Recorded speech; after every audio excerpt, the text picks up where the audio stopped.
बच्चों, welcome to EduVibe, the vibe of smart education. एक ऐसा प्लेटफॉर्म जिसके थ्रू आपकी लर्निंग बनती है और इंटरेक्टिव और मजेदार। एक ऐसा प्लेटफॉर्म जिसके थ्रू आप ये सीख पाते हो कि पढ़ाई सिर्फ वो नहीं जो कि आपकी टेक्स्ट बुक्स तक है, बल्कि कुछ ऐसा जिसको आप अपनी रियल लाइफ में भी इम्प्लीमेंट कर सकते हो। तो इस सीरीज में बच्चों हम लोग कवर अप कर रहे हैं आप लोगों की क्लास 6 सोशल साइंस की टेक्स्ट बुक, जिसके अभी हम लोग चैप्टर नंबर 7 पर हैं। इस चैप्टर का अभी हम लोग पार्ट 3 स्टार्ट करने वाले हैं, बट इससे पहले के पार्ट्स का लिंक डिस्क्रिप्शन में है और साथ ही साथ इससे पहले के चैप्टर्स भी डिस्क्रिप्शन में लिंक डाउन है, तो आप चाहे तो जाकर उनको देख सकते हो। लेकिन चैनल को सब्सक्राइब करना मत भूलना ताकि आने वाली कोई भी वीडियोस मिस आउट ना हो जाए। सो बच्चों, इसी के साथ चलते हैं हमारे पार्ट 3 की तरफ, जिसमें हम एक और नए रिलीजन को समझेंगे जो कि था जैनिज्म। तो जैनिज्म एक अदर इम्पॉर्टेंट स्कूल था जो कि वाइड स्प्रेड हुआ इसी टाइम में जब और सब कुछ चल रहा था। ठीक है, तो इसी में भी कुछ ना कुछ उसी तरीके की स्टोरी है जैसे सिद्धार्थ गौतम की थी कि एक प्रिंस वर्धमान थे जो कि एक रॉयल फैमिली में बिलोंग हुए थे। ठीक है, वहां पे उनका बर्थ हुआ था। His birth place was near the city of Vaishali. तो वो पैदा कहाँ हुए थे? वैशाली के पास, जो कि करंटली बिहार में है। और 30 की एज में उन्होंने डिसाइड किया कि मैं किंगडम में नहीं रह सकता हूँ, ये सब मुझसे नहीं होगा, और वो स्पिरिचुअल नॉलेज के लिए सब कुछ छोड़कर चले गए। उन्होंने एस्टिक डिसिप्लिन, जो कि गौतम बुद्ध ने भी करा था, उसी को ही प्रैक्टिस करा 12 इयर्स के लिए। और इनफाइनाइट नॉलेज या फिर जो सुप्रीम विजडम है उसको पाया, और साथ ही साथ उनको महावीर का नाम दिया गया। महावीर यानी कि ग्रेट हीरो, यानी जो बहुत महान है। और उन्होंने जो भी अपनी टीचिंग थी, जो भी अपनी समझ थी, वो सब औरों को बताना शुरू कर दी। तो ये वो पिक्चर है महावीर की जो आप देख सकते हैं। ठीक है, अब इसी के साथ एक डोंट मिस आउट है। जो हम वर्ड सुनते हैं जैन, ठीक है, वो बेसिकली जैना वो जिना से आता है, जिसका मतलब है कॉन्करर, जो कि हर चीजों को कनकर कर सकते हैं। अब कॉन्करर का मतलब ये नहीं है बल्कि कि जो लोगों को कैप्चर कर पाए, बल्कि कॉन्करर ऐसा जो कि कैप्चर कर पाए अपनी इग्नोरेंस और अटैचमेंट्स को, ये समझ पाए कि हाँ ये सब चीजें कुछ नहीं है, और एनलाइटमेंट को पा पाए। तो जैनिज्म एक ऐसा वो है जो कि वो हमें समझाता है कि आपको कॉन्कर करना है अपने आप को, खुद से जीतना है, किसी और से नहीं। ठीक है, तो जैन की जो टीचिंग्स थी उसमें भी अहिंसा आता था, जो कि बुद्धिज्म की भी थी, अनेकत्वा और अपहारिका। ठीक है, ये जो आइडियाज थे ये एक तरीके से बुद्धिज्म और जो वेदांतिक स्कूल थे उन्हीं से ही कहीं ना कहीं जुड़ते थे। ठीक है, अब ये एक महावीर की आगे सेइंग है जिससे आप समझ पाओगे कि क्या वो आइडियाज थे। All breathing existing living sentient creature should not be slave, not treated with violence, not abused, not torment, not driven. तो उनकी जो टीचिंग्स थी वो यही थी कि जो जिंदा है, जो सांस ले रहा है, उसके साथ किसी भी तरीके का भेदभाव, किसी भी तरीके का हर्टिंग, किसी भी तरीके का वायलेंस कुछ भी नहीं होना चाहिए। और उनकी जो टीचिंग्स थी वो 2 वर्ड्स की थी। पहला अनेकांतवादा और अपारिगर्दा। तो उनके मीनिंग क्या थे? इसका मीनिंग था not just one aspect, that is the truth has many aspects and can not be fully describe. जो सच होता है वो सिर्फ एक इंसान का सच नहीं होता, उसके कई सारे पार्ट्स होते हैं, इसलिए आप एक सिंगल स्टेटमेंट में उसको नहीं कह सकते। आप ये नहीं कह सकते सच ये है कि मैं निर्दोष हूं, नहीं, जब तक सब चीजों को देखा ना जाए तब तक उसकी कोई वैल्यू नहीं है। और दूसरा अपारिग्रह, जो कि कहता है नॉन पोजेशन, जिसका मतलब कि जो आपके मटेरियल पोजेशंस हैं, जैसे आपको किसी चीज से जो भी आपको लगाव है, चाहे वो आपका फोन हो, आपकी बुक हो या कुछ भी हो, ये सब कुछ भी नहीं है, ये कोई भी वैल्यू नहीं रखते हैं। सिर्फ एक चीज वैल्यू रखती है जो कि आपका खुद का, आपकी क्या वैल्यूज है।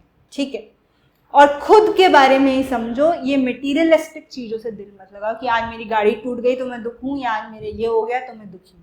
ये सब मटीरियलिस्टिक थिंग्स हैं। तो ये 2 उनकी मेन नॉलेज थी।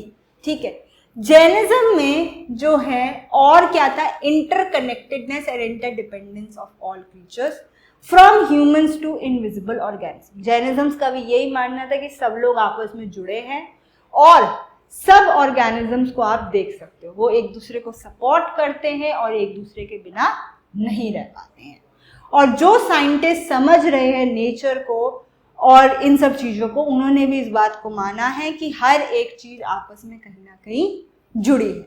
और इसी के साथ जैनिज्म्स को डिफाइन करने के लिए बहुत इंपॉर्टेंट एक टेल्स थी, कहानियाँ थी, जो कि थी जटाका टेल्स, ठीक है, जो कि बच्चों और एडल्ट्स में चलती जा रही हैं, जो कि बुद्धा के बारे में बताती हैं और जो उनकी वैल्यूज़ है उनको बहुत सिंपल वे में, कहानियों के वे में समझाती है, ठीक है। एक वेल नोन ट्रू टेल है जिसमें Buddha was the king of a large troop of monkeys, जिसमें दिखाया गया बुद्धा जो थे राजा थे, बहुत सारी मंकीज, बंदरों की सेना के राजा थे। They live near a huge tree which bore fruit of divine fragrance. वो एक बड़े से पेड़ के पास रहते थे जहां से बहुत ज्यादा खुशबू आती थी, ठीक है, और स्वाद भी आता था। Despite the monkey's king instructions that no fruit should escape, one day a ripe fruit fell into the stream below. अब मंकी किंग के इंस्ट्रक्शंस थे भाई कभी भी यहाँ से कोई भी फल गिरना नहीं चाहिए, और किसी मंकी ने तो नहीं खाया, लेकिन एक दिन गलती से एक फल जो था वो पानी में जाकर गिर गया। Carried by the current, it was caught in the net and taken to the palace. अब क्योंकि वो पानी के साथ बह गया, फिर जब उसे पकड़ा गया, जहां वो जाके मिला, तो उसको जो है पैलेस में लेके जाया। The king was so enchanted by its taste that he ordered his soldiers to locate the tree. अब किंग ने जब वो फल खाया, वो तो बड़ा ही मजा आ गया उसको, इतना टेस्टी फ्रूट। उसने कहा अपने सेना को कि भाई जाओ ढूंढ के लेकर आओ कि ये पेड़ कहाँ पर है, मुझे तो सारे फ्रूट चाहिए। बहुत ढूंढने के बाद जो है वो पेड़ भी मिल गया, लेकिन उस पेड़ पे क्या था भाई, वो फल तो कभी टूटने ही नहीं चाहिए थे, ठीक है। मंकी जो है, जब सोल्जर्स ने मंकीज पर अटैक करना इसलिए शुरू कर दिया, वहां पे वो लोग प्रोटेक्ट कर रहे थे। The only way for the monkey king to save his monkeys was to help them cross the stream, but they could not do so on their own. अब सिर्फ एक ही तरीका था कि मंकीज को बचाया जा सकता था कि जो वो पानी की नदी है उसको पार कर दो, बट अब कैसे पार करें, पेड़ तो है नहीं, क्या कैसे जाएंगे। Being much larger than them, the monkey king caught hold of the tree on the other bank and let them use his body as a bridge to cross the stream. तो अब उसने क्या बोला, भाई कुछ और तो नहीं है, बट मैं बहुत बड़ा हूं, तो मैं एक काम करता हूं कि मैं इसी ब्रिज, ये जो स्ट्रीम है इसके दूसरी तरफ जो पेड़ है उसकी एक डाली को पकड़ लेता हूं और अपने आप को ब्रिज की तरह बना देता हूं, ताकि जितने भी मंकीज है वो उसको पार कर पाए, ठीक है। तो उसने ऐसा करा, लेकिन इन सब के बीच में उसे बहुत चोटें लगी, बहुत कुछ हुआ, और एट द एंड वो बेचारा मर भी गया, लेकिन उसने एटलीस्ट जो मंकीज थे उनको बचा लिया, ठीक है। और जो राजा ये सब देख रहा था वो बहुत ज्यादा प्रसन्न हो गया, खुश हो गया ये देखकर कि मंकी कितना सेल्फलेस था वो किंग। उसने अपने बारे में नहीं सोचा, वो चाहता तो खुद को बचा के निकल जाता, क्या पड़िए बंदर मर रहे हैं मरने दो, लेकिन नहीं, वो राजा था, वो जानता था, इसलिए वो सेल्फलेस रहा और उसने सबको बचाने की सोची। तो वहां से उसने जो है ये समझा कि एक राजा का एक्चुअल में रोल क्या होता है। एक राजा वो नहीं होता जो अपने बारे में सोचे, बल्कि जो उसकी प्रजा है, जो उसके किंगडम के लोग हैं, उनके बारे में सोचे। तो इस तरीके की जो है टेल्स थी जटाका टेल्स में, जैसे ये आपने पढ़ी, ठीक है। ऐसे ही अब बात करते हैं एक जैन स्टोरी की, जो कि क्या है, रोहिनिया was an extraordinary skilled burglar who evaded all attempts to catch him.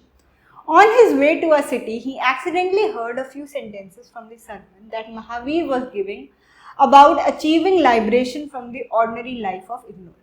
अब रोहिनिया जो था एक बहुत ही स्किल्ड, बहुत ही पावरफुल बर्गलर था, चोरी वोरी करता था और कोई भी उसे पकड़ नहीं पाता था।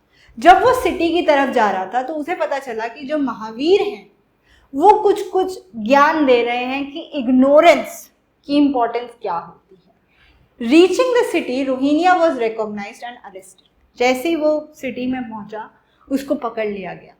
He pretended to be a simple farmer. A minister devised a clever plan to force him to confess his identity. उसने बोला कि अरे मैं तो वो चोर वोर नहीं हूँ, मैं तो एक आम आदमी हूँ, एक छोटा सा फार्मर हूँ, लेकिन एक मिनिस्टर था, वो समझ गया था कि ये झूठ बोल रहा है, तो उसने उसकी सच्चाई बता दी। लेकिन रोहिनिया को वो महावीर के वर्ड्स याद आए, तो इसीलिए वो समझ गया था कि मिनिस्टर का क्या प्लान है और उसने उसको हरा दिया। Feeling remorseful, Rohiniya approached Mahavir, confessed his crimes, returned the stolen treasures and asked for forgiveness.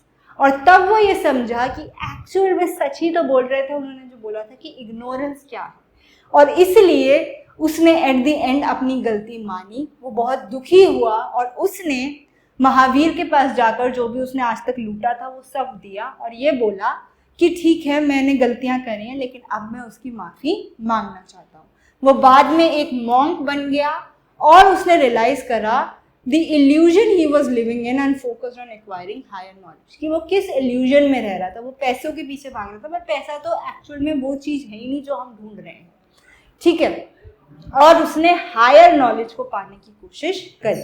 तो ये स्टोरी हमें ये बताती है कि राइट एक्शन यानी सही समय पे सही स्टेप लेने का क्या फ़ायदा होता है, और ये भी कि सबको एक दूसरा मौका मिलना चाहिए लाइफ में, क्योंकि हो सकता है कि पहली बारी गलती हुई हो, लेकिन हम उस गलतियों से ही सीखते हैं, तो उसके बाद ही हम ये समझ पाते हैं कि क्या सही है। ठीक है जी, चलिए। तो ये बेसिकली एक पिक्चर है जिससे आप और चीज़ों को समझ पाते हो। ये बेसिकली एक जैन टेम्पल की पिक्चर है न्यू दिल्ली से। तो इसमें आपको क्या स्ट्राइकिंग दिखता है, क्या चीज़ जो आप समझ पा रहे हो, और साथ ही साथ व्हाट मैसेज इट कैरीज। मुझे जहाँ तक जो दिख रहा है वो ये है कि एक लायन और एक सिंपल काउ एक ही जगह पे खा रहे हैं, बल्कि माना ये जाता है कि जो लायन है वो बेसिकली पावरफुल होता है, गाय तो एक कॉमन होती है, लेकिन वो दोनों एक ही से खा रहे हैं, विच मीन्स इक्वालिटी की सब एक जैसे हैं।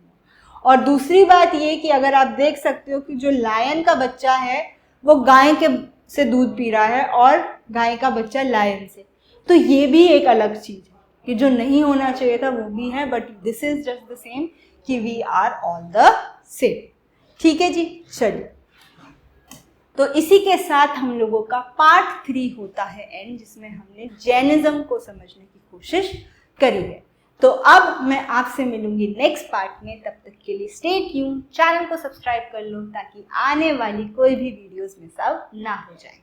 सो थैंक यू बच्चों एंड बाय बाय।